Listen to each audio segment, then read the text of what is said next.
Many moons ago, the issue of whether one had resigned or had been dismissed by their employer was invariably a straightforward question of whether or not there was a prior fundamental breach of contract that led to the resignation. If no such breach, then it was a resignation. If such a breach, then constructive dismissal. Simple. Nowadays, not too unlike a letter of intent, we are encountering whether one intended to resign and/or there is notice of one's resignation. I was involved in a case earlier this year about which I am not at liberty to discuss beyond that it was one where there appeared to be clear intentions of resignation that was not out of place within the context of a familiar resignation. However, if it looks like a duck, quacks like a duck and swims like a duck, it does not always make it a duck, no matter how close to one it may appear. In this case, the employee argued that they had not actually resigned. They began the relay, handed the baton to fourth runner, but the runner had not crossed the finishing line of actually tendering the resignation. Only last week, I was asked to check a friend's resignation letter from his part-time job before heading off for university. It began with the words, "I write to give you notice of my intention to leave on." Knowing the answer, I asked whether he intended to leave or was going to leave. He confirmed the latter.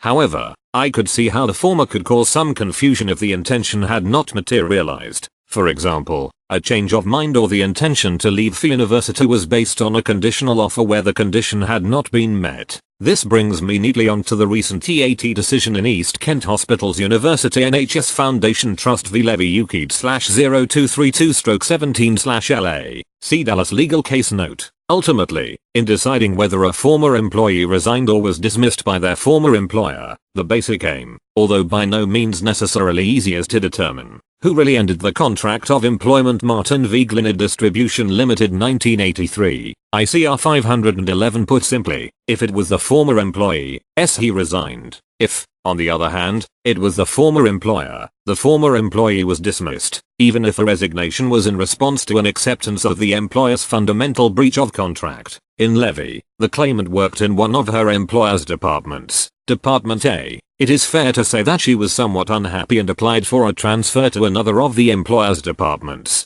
Department B, for which she was given a conditional offer. Following this conditional offer and an altercation with a colleague, she wrote, "Please accept 1 month's notice from the above date." Unfortunately, the offer for the position in Department B was withdrawn due to the claimant's absence record. Subsequently, she sought to withdraw the notice she gave to Department A, which the employer refused to accept, arguing that she had given notice to resign from its employment rather than simply a notice of her anticipated move from Department A to Department B. The question, therefore, to be determined by the Employment Tribunal, ET, was had she given notice of her resignation from her employment or simply given notice of her departure from Dept A, hopefully to take up the position in Department B. The ET, with which the ET agreed when dismissing the employer's appeal, found that it was the latter. The ET arrived at its conclusion for a number of reasons, but I shall touch on 2 approaches adopted that are worthy of particular note. It concluded that the claimant said notice was ambiguous for reasons I have just given.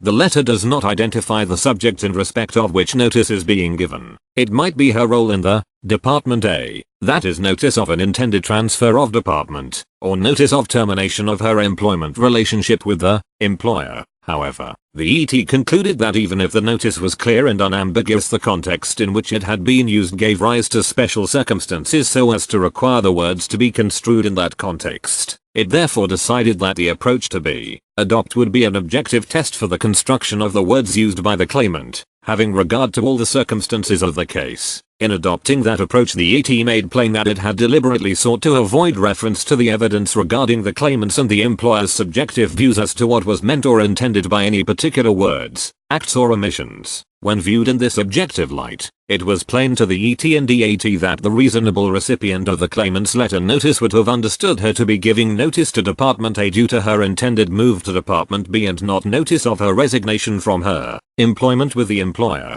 Caution needs to be taken in all circumstances where an employee gives notice to resign a position. However, I would argue that such caution is exercised more diligently when the employer is an organization of more than one department and notice is given in consequence of an internal, conditional offer. In the Court of Appeal decision in Willoughby v CF Capital plc 2012, ICR 1038, which was cited in Levy and with which I conclude, Reimer LJ characterized the approach aloud as follows. The rule is that a notice of resignation or dismissal, whether given orally or in writing, has effect according to the ordinary interpretation of its terms. Moreover, over such a notice is given it cannot be withdrawn except by consent. The special circumstances exception as explained and illustrated in the authorities is, I consider, not strictly a true exception to the rule. It is rather in the nature of a cautionary reminder to the recipient of the notice that, before accepting or otherwise acting upon it, the circumstances in which it is given may require him first to satisfy himself that the giver of the notice did in fact really intend what he had apparently said by it. In other words, he must be satisfied that the giver really did intend to give a notice of resignation or dismissal, as the case may be. The need for such a so-called exception to the rule is well summarized by Wood J. and Quickfit,